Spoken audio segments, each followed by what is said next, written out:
Hello friends, ದೇವಿ cooking ಚಾನಲ್ಗೆ ಸ್ವಾಗತ. ಹೇಗಿದ್ದೀರಾ ಎಲ್ಲರೂ? ನೀವೆಲ್ಲ ಚೆನ್ನಾಗಿದ್ದೀರಿ ಅಂತ ನೆನೆಸ್ಕೊಳ್ತೇನೆ. ಇವತ್ತಿನ ರೆಸಿಪಿ ಮಾವಿನ ಮಿಡಿಯ ಉಪ್ಪಿನಕಾಯಿ ಮಾಡುವುದು ಹೇಗೆ ಎಂದು ತಿಳಿಸ್ಕೊಡ್ತೇನೆ. ಮೊದಲಿಗೆ 5 ಕುಂಟೆ ಮೆಣಸು ಮತ್ತು ಹೂವಿನ ಮೆಣಸು ತಗೊಳ್ಬೇಕು. ಮತ್ತೆ ಅದಕ್ಕೊಂದು 6 ಬೆಳ್ಳುಳ್ಳಿ, ಇದು ಸಿಪ್ಪೆ ತೆಗೆದದ್ದು, ಮತ್ತೆ ಒಂದು 2 ಚಮಚ ಸಾಸಿವೆ, ಆಮೇಲೆ 1 ಚಮಚ ಅರಶಿಣದ ಪುಡಿ, ಒಂದು ಸ್ವಲ್ಪ ಜೀರಿಗೆ, ಒಂದು 1 ಚಮಚ, ಸ್ವಲ್ಪ ಇದು ಮೆಂತೆ, ಇದು ಸ್ವಲ್ಪ ಒಂದು ಹಿಟ್ಟಿದ್ದಷ್ಟು ಹಿಂಗು, ಸ್ವಲ್ಪ ಧನಿಯಾ ಕಾಳು. ಈಗ ಎಣ್ಣೆ ಬಿಸಿ ಒಂದು ಬಾಣಲೆ ತಗೊಂಡು ಸ್ವಲ್ಪ ಎಣ್ಣೆ ಹಾಕೊಂಡು ಅದಕ್ಕೆ ಮೆಣಸನ್ನು ತಗೊಂಡು ಅದಕ್ಕೆ ಸ್ವಲ್ಪ ಎಣ್ಣೆ ಹಾಕಿ ಅದಕ್ಕೆ ಈ ಮೆಣಸನ್ನು ಹಾಕಿ ಚೆನ್ನಾಗಿ ಹುರಿದುಕೊಳ್ಬೇಕು, ಕೆಂಪು ಬಣ್ಣಕ್ಕೆ ಬರುವಾಗ. ಮತ್ತೆ ಆಗ ಎಲ್ಲ ತೋರಿಸಿದ ಐಟಮ್ ಉಂಟಲ್ಲ ಅದನ್ನೆಲ್ಲ ಒಟ್ಟಿಗೆ ಮಿಕ್ಸಿ ಜಾರಿಗೆ ಹಾಕಿ ಸ್ವಲ್ಪ ನೀರು ಹಾಕಿ ಕರೆದುಕೊಳ್ಬೇಕು. ನೋಡಿ, ಕೆಂಪು ಬಣ್ಣಕ್ಕೆ ಬರ್ತಾ ಉಂಟು, ಚಂದ ರೋಸ್ಟ್ ಆಯ್ತು ಉಂಟು. ಈಗ ಮೆಣಸೆಲ್ಲ ಹುರಿದಿದ್ದೇನೆ, ಅದಕ್ಕೆ ಇನ್ನು ಬೆಳ್ಳುಳ್ಳಿಯನ್ನು ಹಾಕಬೇಕು. ಬೆಳ್ಳುಳ್ಳಿ ಹುರಿಲಿಕ್ಕಿಲ್ಲ, ಹಾಗೆ ಹಸಿ ಹಾಕುದು. ಮತ್ತೆ ಇದು ಸಾಸಿವೆಯನ್ನು ಸಹ ಹಾಗೆ ಎಲ್ಲ ಅದಕ್ಕೆ ಹಾಕುದು, ಸಾಸಿವೆ ಮತ್ತೆ ಇದು ಸ್ವಲ್ಪ ಇಂಗು ಅದನ್ನು ಸಹ ಹಾಕುದು. ಇಂಗು, ಹಳದಿ ಹುಡಿ ಎಲ್ಲವನ್ನು ಹೀಗೆ ಹಾಕುದು. ಈ ಜೀರಿಗೆ ಮತ್ತು ಮೆಂತೆಲ್ಲ ಸ್ವಲ್ಪ ಹುರಿದಿಟ್ಟಿಕೊಂಡಿದ್ದೆ, ಮೊದಲೇ ಇಟ್ಕೊಂಡಿದ್ದೇನೆ. ಇದನ್ನೆಲ್ಲ ಒಟ್ಟಿಗೆ ಹಾಕಿ ಗ್ರೈಂಡ್ ಮಾಡಬೇಕು. ಈಗ ಚೆನ್ನಾಗಿ ಮಿಕ್ಸ್ ಆಗುವಾಗೆ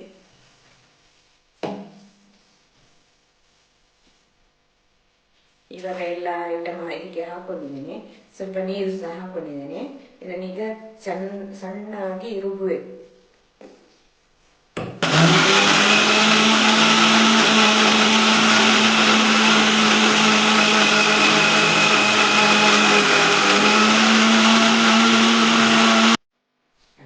ಇವಾಗ ಎಲ್ಲ ಕಡ್ದಾಯ್ತು ನೋಡಿ, ಚಂದ ಮಿಕ್ಸ್ ಆಗಿ ಕಡ್ದಾಗಿದೆ, ನೈಸ್ ಆಗಿ ಬಂದಿದೆ. ಇನ್ನು ಇದಕ್ಕೆ ಬೇಕಾದ ಮಾವಿನ ಮಿಡಿಯನ್ನು ತೋರಿಸ್ತೇನೆ. ಈಗ ನೋಡಿ, ಇದು ಮಾವಿನ ಮಿಡಿ. ಇದು ನಾವು ಬೇಸಿಗೆಗಾಲದಲ್ಲಿ ಮಾವಿನ ಸೀಸನಲ್ಲಿ ಸಿಗ್ತದೆ, ಆವಾಗ ಅದನ್ನು ತಗೊಂಡು ಬಂದು ಉಪ್ಪಲ್ಲಿ ಹಾಕಿ ಇಡುದು. ಇವಾಗ ನಮಗೆ ಎಷ್ಟು ಬೇಕು ಅಷ್ಟು, ಈಗ ನಾನು 10 ತಗೊಂಡಿದ್ದೇನೆ, ಅದನ್ನ 2 ಕಟ್ ಮಾಡಿ ಇಟ್ಟಿದ್ದೇನೆ. ಇನ್ನು ಇದನ್ನ ಇದಕ್ಕೆ ಕಡ್ದ ಮಸಾಲೆಗೆ ಸೇರಿಸ್ಲಿಕ್ಕೆ ಉಂಟು. ಮಾವಿನ ಮಿಡಿ ಇನ್ನು ಅದನ್ನು ಇದು ಮಸಾಲೆಗೆ ಹಾಕ್ಬೇಕಲ್ಲ, ಅದಕ್ಕೆ ಸ್ವಲ್ಪ ಒಗ್ಗರಣೆಗೆ ಬೇಕಾದ್ದು ಈ ಬೇವಿನ ಸೊಪ್ಪು, ಒಂದು ಸ್ವಲ್ಪ ಇದು ಸಾಸಿವೆ, ಮತ್ತೆ ಒಂದು ಮೆಣಸು, ಒಂದು ಬೆಳ್ಳುಳ್ಳಿ ತಗೊಳ್ಬೇಕು. ಈಗ ಸ್ವಲ್ಪ ಈಗ ಆಗ ತಗೊಂಡ ಎಣ್ಣೆ ಉಂಟಲ್ಲ, ಅದರಲ್ಲಿ ಎಣ್ಣೆ ಉಂಟು, ಅದು ಸಾಕಾಗ್ತದೆ. ಅದಕ್ಕೆ ಒಗ್ಗರಣೆಗೆ ಹಾಕುವುದು ಸ್ವಲ್ಪ.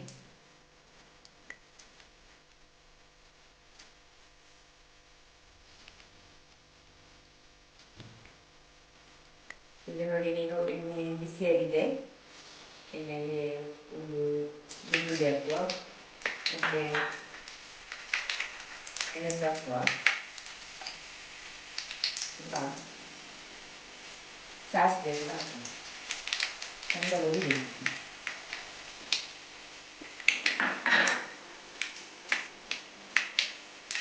ನೋಡಿ, ಎಲ್ಲ ಸಾಸಿವೆ ಹುರಿದು ಸೌಂಡ್ ಬರ್ತಾ ಇರ್ತದೆ.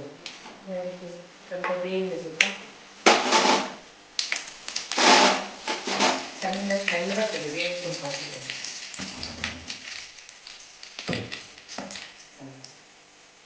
ಇವಾಗ ಎಲ್ಲ ಸರಿ ಒಗ್ಗರಣೆಗೆ ಇದಕ್ಕಿನ್ನು ಆವಾಗ ಮಸಾಲೆ ಕಟ್ಟಿದ್ದೀವಿ ಅದನ್ನು ಹಾಕಿ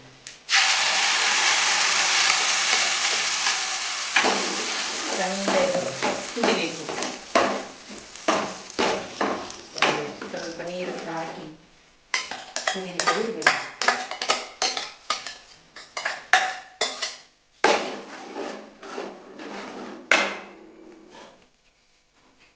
ಇಲ್ಲಿಂದಂತ ಇದು ಸ್ವಲ್ಪ ಸ್ವಲ್ಪ ಉಳಿದಿರ್ತದೆ ಅದರಿಂದ ಚಂದ ನೀರು ಹಾಕಿ ಸ್ವಲ್ಪ ನೀರಾಗಿ ಮಾಡಬೇಕು. ಚಂದ ಸ್ವಲ್ಪ ಗಟ್ಟಿ ಬರಬೇಕು, ಚಂದ ಕುದಿಬೇಕು. ಆನಂತರ ಒಂದು 5 ನಿಮಿಷ ನಾವು ತಣಿಲಿಕ್ಕೆ ಬಿಡಬೇಕು. ಕುದಿ ಬರಲಿ, ಕುದಿ ಬಂದ ನಂತರ ತಣಿಲಿಕ್ಕೆ ಬಿಡುವ. ಆನಂತರ ಮಾವಿನಕಾಯಿ ಸೇರಿಸುದು. ಚಂದ ಕುದಿತಾ ಉಂಟು, ಚಂದ ಕುದಿಬೇಕು. ಮತ್ತೆ ಸ್ವಲ್ಪ ಒಂದು 5 ನಿಮಿಷ ಬಿಡಬೇಕು, ಅದು ತಣ್ಣಗಾಗಬೇಕು. ತಣ್ಣಗಾದ ಮೇಲೆ ಮಾವಿನ ಹಿಡಿ ಕಟ್ ಮಾಡಿದ್ದೇವಲ್ಲ ಅದನ್ನು ಸೇರಿಸುದು.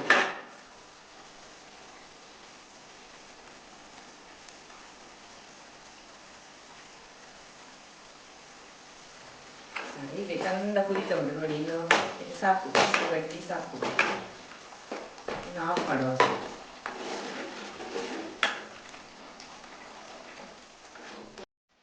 ಇವಾಗ ಇದು ತಣ್ಣಗಾಗಿದೆ.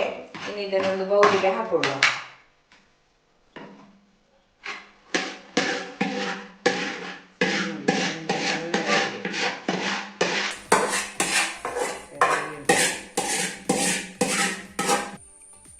ಈಗ ನಾವು ಮಾವಿನ ಮಿಡಿ ಅವಾಗ ಎಲ್ಲ ತೆಗೆದು ಕಟ್ ಮಾಡಿ ಇಟ್ಕೊಂಡಿದ್ದೇನಲ್ಲ, ಅದನ್ನ ಇನ್ನು ಅದಕ್ಕೆ ಹಾಕಿ ಚಂದ ಮಿಕ್ಸ್ ಮಾಡಬೇಕು.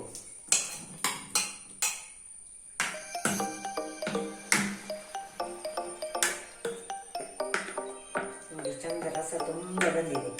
ರಸ ಕೆಲವರಿಗೆ ತುಂಬಾ ರಸ ಬೇಕಾಗ್ತದಲ್ಲ, ಇದು ಬರೀ ಮಿಡಿ ಇದು ಚಂದ ಆಗುದಿಲ್ಲ. ಅವರಿಗೆ ಟೇಸ್ಟಿಗೆ ಇದೇ ಸಿಕ್ಕಿದ್ರೆ ಒಳ್ಳೇದು.